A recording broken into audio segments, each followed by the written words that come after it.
चलिए शुरू करते हैं पर्यावरण, और जवाब आप लोग देते चलिएगा, क्वेश्चन मेरे साथ में पढ़िएगा। प्रथम प्रश्न है कि हमारे देश में एक ऐसा राज्य है जहां के ग्रामीण लोग फसल पकाने के पश्चात त्योहार मनाते हैं। पकने के बाद 61 से EVS छूट गया, आप छोड़ दीजिए। सब साथ में खाना पकाते हैं, खाते हैं, गाते हैं और नाचते भी हैं। तो यहाँ विशेष नृत्य करते हैं, और इस नृत्य में बांस की डंडी लेकर के दो लोग जोड़ी में आमने सामने बैठती है ना, और ढोल की ताल पर लोग बांस के डंडी को जमीन पर पीटते हैं, और बांस की डंडियों के बीच लोग एक कतार में खड़े होकर के कूदते हैं, नाचते हैं। यह राज्य मिजोरम का चेराव नृत्य नाम है इसका। चेराव नृत्य कहाँ का है? मिजोरम का है। उत्तर आपका ये पड़ जाएगा। ये सब मिलेगा आपको, जो अभी नोट्स मिला है उस सारे नोट्स में आपको मिलेगा, इसलिए आपका EVS में नंबर कम आया होगा। नोट्स में सब है। खेजड़ी वृक्ष के बारे में नीचे दिए गए कथनों पर विचार करिए। बहुत मजेदार प्रश्न। यह वृक्ष रेगिस्तानी क्षेत्र में पाया जाता है। सही मार दे इसको। चलिए हम सही मार दिए इसको। इसे बढ़ने के लिए अधिक पानी की आवश्यकता नहीं होती है।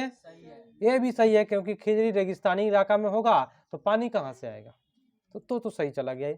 इसकी छाल की दवाई बनाने में काम आती है, और इसकी लकड़ी का कभी कीड़ा नहीं लगता इस लकड़ी में। ये भी बात सही है। इसके तन्ने में पानी एकत्र होते हैं, जिसे लोग पतला पाइप डाल करके पीते हैं। ये ओक का बारे में बोल दिया। ओक का है कि जहाँ के यह वृक्ष छायादार नहीं है। बात गलत है। छायादार होता है खेजड़ी का पेड़, क्योंकि इसके छाया में बच्चे लोग खेलते हैं। तो उत्तर आपका ABC। तो आपको ये पेडागोजी, आपका ये पेडागोजी नहीं है कि आपका सही हो, पढ़े होइएगा तो सही जाएगा, है ना। हार्ड नहीं है, जो नोट्स मिला है उसको रटिए।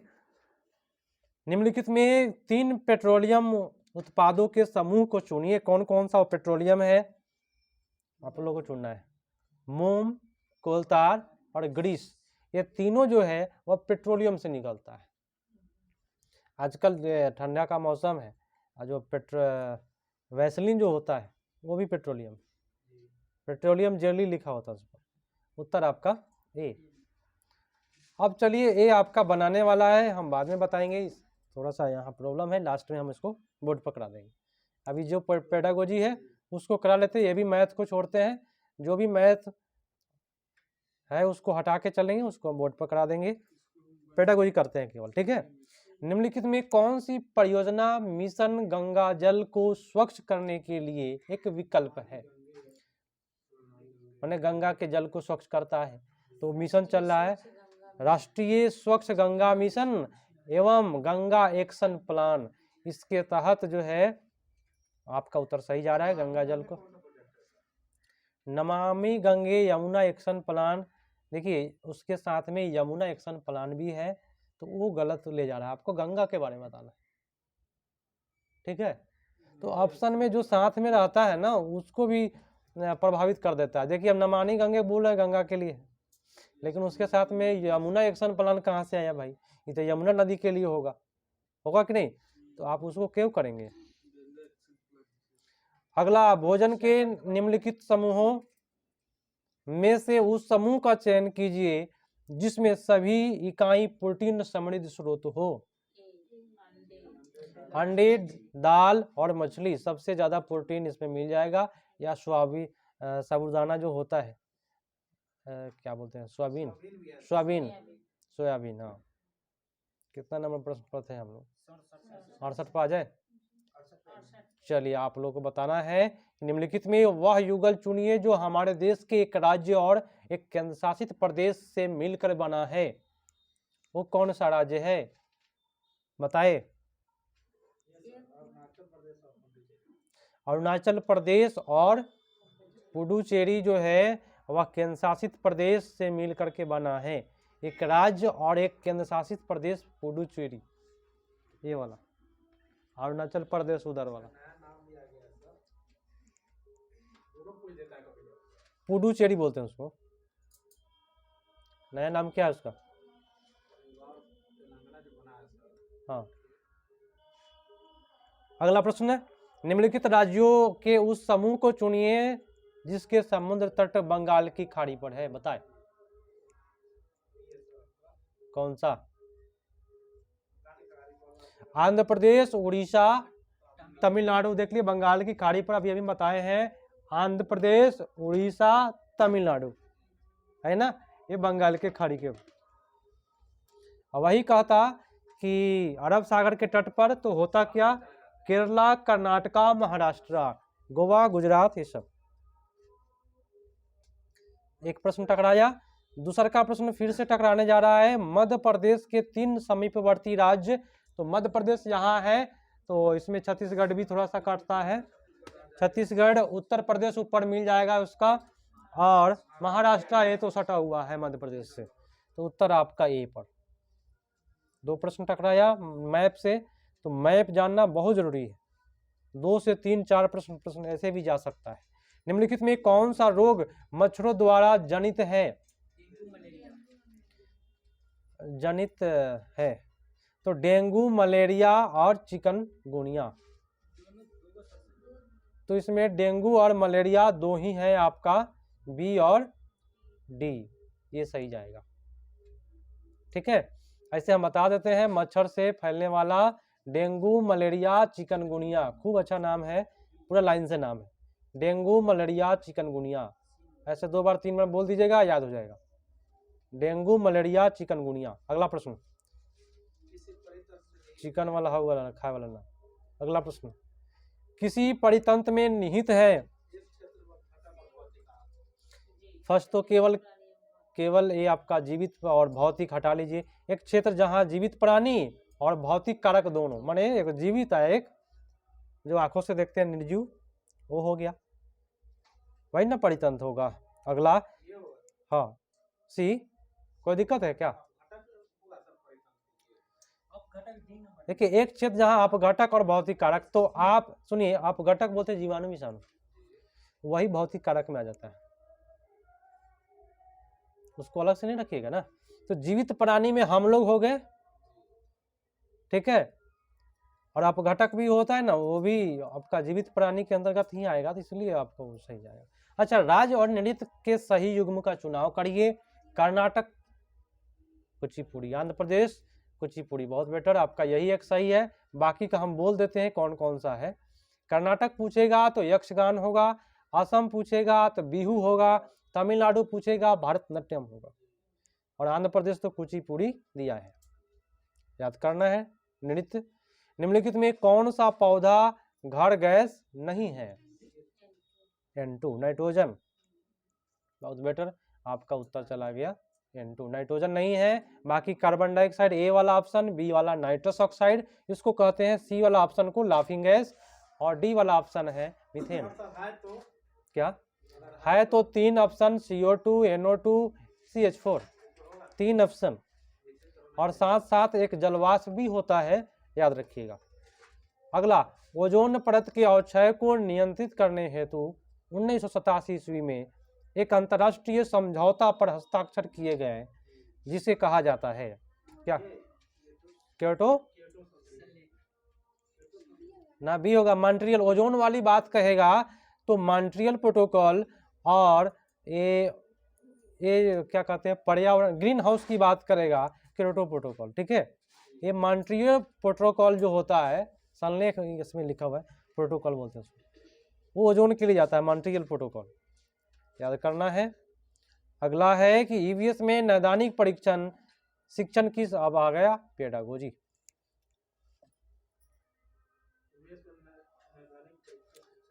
हाँ, ईवीएस में नैदानिक प्रशिक्षण शिक्षक की सहायता करेंगे विद्यार्थी का बुद्धि लगभग ज्ञात करने में।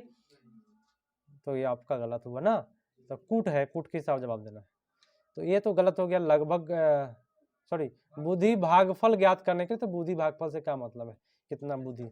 ईवीएस के शिक्षण अधिगम के दौरान विद्यार्थी द्वारा सामना की गई समस्या का आकलन, कि कितना बच्चा सामना किया। ठीक है। कह रहा है कि विद्यार्थियों की अधिगम गति का आकलन। यहाँ गति वाली बात क्या है कि कौन तेजी से सीख रहा है, कौन आस्ते से सीख रहा है, उससे कोई मतलब नहीं है, ये गलत हुआ। कौन सा जाएगा बेटर? हाँ, ईवीएस में विद्यार्थी को कितना बढ़िया प्रदर्शन करेगा या ज्ञात करने के लिए बी और डी, इसीलिए आकलन या नैदानिक परीक्षण होता है। अगला प्रश्न, प्राथमिक स्तर पर निर्माणात्मक आकलन सम्मिलित करता है। निर्माण करने वाला आकलन, ये बोला शिक्षकों को उनके शिक्षण के प्रभाव के संदर्भ में प्रतिपुष्टि, ए बी और डी। संदर्भ में प्रतिपुष्टि, तो संदर्भ में कह रहा है तो संदर्भ वाली बात बेटर होता है, संदर्भ वाली प्रतिपुष्टि बहुत अच्छा है। बी बोला कि शिक्षण में कमियों को पहचानने में, जो कमी होगा ना उसी का ना आकलन होगा। ठीक है। मासिक रिपोर्ट कार्ड, ये रिपोर्ट कार्ड गलत होता है, लिखवाए भी हुए हैं। विद्यार्थियों के अधिगम अंतराल को ज्ञात करने में, ये भी ठीक है। आपका उत्तर ए बी और डी। अच्छा, निम्नलिखित में कौन सा एक अप्रक्षेपित शिक्षण सामग्री है? स्लाइड। अप्रक्षेपित शिक्षण सामग्री चार्ट होता है। इसको आप लोग लिख करके रट जाइएगा, क्योंकि ये रटने वाला प्रश्न है। कौन एक अप्रक्षेपित शिक्षण सामग्री है? तो चार्ट जो है वह अप्रक्षेपित है। ठीक है, बाकी आपका प्रक्षेपित है। ठीक है, आगे बढ़े, आगे लिख लीजिएगा उसको, अप्रक्षेपित वाला प्रश्न। अगला कि श्री रोहन ने विषय जल संरक्षण पर एक भूमिका निर्वहन का आयोजन किया। अपनी कक्षा में रोहन द्वारा इस भूमिका निर्वहन को आयोजित करने का क्या उद्देश्य है? वह विद्यार्थियों को भावी पीढ़ियों के लिए जल संरक्षण की आवश्यकता के प्रति संवेदनशील बनाना चाहता है। बहुत अच्छा है, क्योंकि जल संरक्षण के लिए कह रहा है तो आने वाला पीढ़ी के लिए संवेदनशील बनाएगा, कहेगा कि भाई जितना जरूरी है उतना जल का यूज करो। बाकी सब आपका देख लीजिएगा। डी बता दे, डी देख लेते हैं। कह रहा कि वह जल संरक्षण के विषय में विद्यार्थियों के विचार जानना चाहता है, जिससे वह उन्हें सही मार्गदर्शन प्रदान कर सके। ये सही जो मार्गदर्शन है ना, ये गलत बात है। बाकी सब ठीक था, लेकिन ये सही मार्गदर्शन गलत है। आप संवेदनशील बना दीजिएगा ना, तो उसी में सब चीज मार्गदर्शन उसका हो जाएगा। सबसे बेटर आपका ये, बच्चा को संवेदनशील बनाइए, ताकि पानी जो बर्बाद करता है नहाते वक्त, है ना, खूब डुबकियां मर के नहाता है सब, छोटा छोटा बच्चा दिन भर कहिए तो पानी में बैठा रहेगा। अगला, ईवीएस की पाठचर्या की रूपरेखा बनाई गई है, किस प्रकार की बनाई गई है ये बताएं। अधिगम के संरचनात्मक परिप्रेक्ष्य में, समाकलित परिप्रेक्ष्य में, अनुचित या सामाजिक रचनावाद। सबसे अच्छा वर्ड यही ना लिखा हुआ है, सामाजिक रचनावाद के परिप्रेक्ष्य में, ये बेटर हुआ। चलिए अब अगले प्रश्न पर आते हैं। कक्षा में ईवीएस विषयों का संपादन करते समय शिक्षक को निम्नलिखित में किससे बचना चाहिए? बचना किससे है? विद्यार्थियों को प्रश्न पूछने के लिए हतोत्साहित, ये गलत, नेगेटिव हो गया, प्रोत्साहित रहता। और बचने वाली बात तो यही आपका उत्तर मिल गया। थोड़ा सा दिमाग लगाए रहते ना आज, तो 9-10 नंबर नहीं आता, अच्छा नंबर आता। अगला प्रश्न है कि विद्यार्थियों के लिए ईवीएस पाठ्यक्रम के में विषयों और उन विषयों का चयन किया गया है जिसमें क्या हो, कई बार बताओगे? विज्ञान, सामाजिक विज्ञान, ये सब, लेकिन उन विषयों के बारे में किया गया है।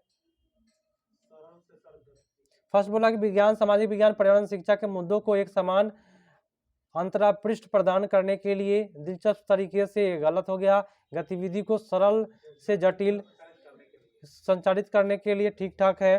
तत्काल पर्यावरण को बेहतर समझ विकसित करने के लिए, देखिए ना ना, यहाँ पे उप विषय के बारे में बोल रहा है। देखिए ये विषय के बारे में बोलता ना तब सही जाता। देखिए तत्काल उप विषय क्यों बनाया गया है, हमारी बात सुनिएगा। एक राज्य में एक सीएम होता है और एक क्या होता है, उप सीएम होता है ना, मुख्यमंत्री या एक उप मुख्यमंत्री। क्यों? तत्काल कहीं मुख्यमंत्री बीमार पड़ गए तो तत्काल इनको थोड़ा देर के लिए शासन दे दिया जाएगा ताकि चलाए। तो यहाँ पे लिखा हुआ है तत्काल पर्यावरण को बेहतर तरीके से समझने के लिए। क्वेश्चन देखिए उप विषय, आप पकड़ में आया? उप विषय इसलिए बना है ताकि तत्काल समझ सके बच्चा। अगला है कि निम्नलिखित में कौन सा विषय नीचे दिए गए दक्षता के संबंधित हो सकता है और उन लोगों के लिए परामर्श और मानसिक कल्याण के बारे में सुझाव का मूल्यांकन करता है जिन्होंने आपदा का सामना किया है और अपने घर को खोने का आघात का सामना किया है। कौन सा? आश्रय, घर खोने का। देखिए ना, अरे उन लोगों के लिए परामर्श मानसिक कल्याण के बारे में सुझाव का मूल्यांकन करता है जो आपदा सामना किया है। तो आपदा का सामना वही किया है जिसका आश्रय खो गया है ना। लिखा हुआ है घर को खोने का आघात। घर माने क्या? घर माने यात्रा नहीं ना होगा, यात्रा खो देगा कोई दिक्कत नहीं। अगला, ईवीएस में पानी की बर्बादी और संरक्षण के लिए शिक्षण के लिए सबसे उपयुक्त रणनीति कौन सी हो सकती है? सर्वेक्षण और चर्चा। चर्चा मजेदार होता है, साथ साथ सर्वेक्षण करवाइए तो और बेटर हो गया। विद्यार्थियों की पर्यावरण की समग्र समझ विकसित करने के लिए निम्नलिखित में कौन सा अनुभव अत्यंत महत्वपूर्ण है? ये प्रासंगिक बहुत बेटर है, अमूर्त गलत होता है, समावेशी तो ठीक ठाक था ही, लेकिन प्रासंगिक वाला करेंगे। अनुभव अत्यंत महत्वपूर्ण है तो जो प्रसंग के अनुसार हो वो बेटर होगा। अगला कि ईवीएस शिक्षक समूह कार्य के दौरान सहयोग के आकलन के लिए सहकर्मी आकलन रूब्रिक्स तैयार करता है। रूब्रिक्स एक इंस्ट्रूमेंट है, एक टीएलएम के अंतर्गत आता है। निम्नलिखित में से कौन सा आयाम सहयोग का हिस्सा नहीं है? हदबंदी, ये नया चीज है हदबंदी का, है ना, ये नेगेटिव मार सकते थे देख करके हदबंदी।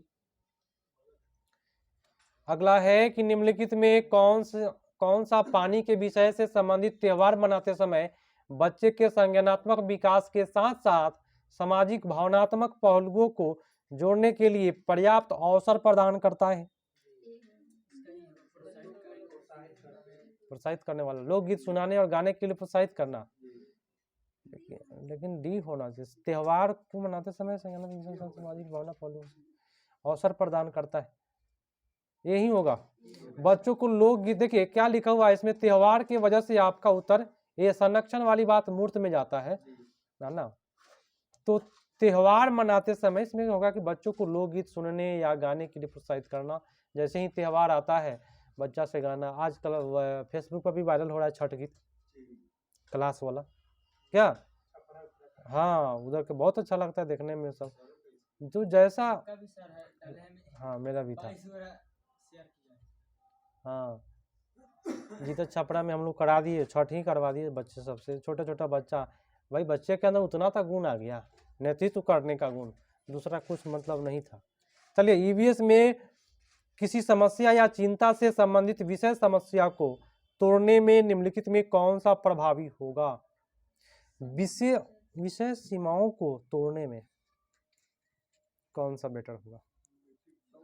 समूह में चर्चा करेगा ना तो खूब तूड़ फाड़ होगा बात, है ना। कोई भी नियम को भाई चर्चा के बाद करिए, तूड़ फाड़ के रख दिया जाएगा, है ना। आपका उत्तर है। चलिए अगला प्रश्न, उसके बाद हम लोग आएंगे दूसरे क्लास को करेंगे। प्रश्न है कि ईवीएस कक्षा में प्रयुक्त निम्नलिखित में कौन सा प्रक्रिया कौशल आयोजन करके विकसित किया जाएगा? अवलोकन, है ना, बहुत बेटर। लेकिन बी वाला सी दृश्य बोल रहे हैं आप। चलिए हम देख लेते हैं, ईवीएस कक्षा में प्रयुक्त निम्नलिखित में कौन सी प्रक्रिया कौशल आयोजित करके विकसित कर सकते हैं? तो अवलोकन कौशल माने देखना, माने कोई भी प्रक्रिया कौशल अगर आयोजित करते हैं तो अवलोकन माने क्या? देखना। दृश्य माने भी देखना। तो उसी का रूप है अवलोकन कौशल। तो सबसे बेटर आप ये हमारे दृश्य में होता है टेलीविजन देखना, ये सब है ना।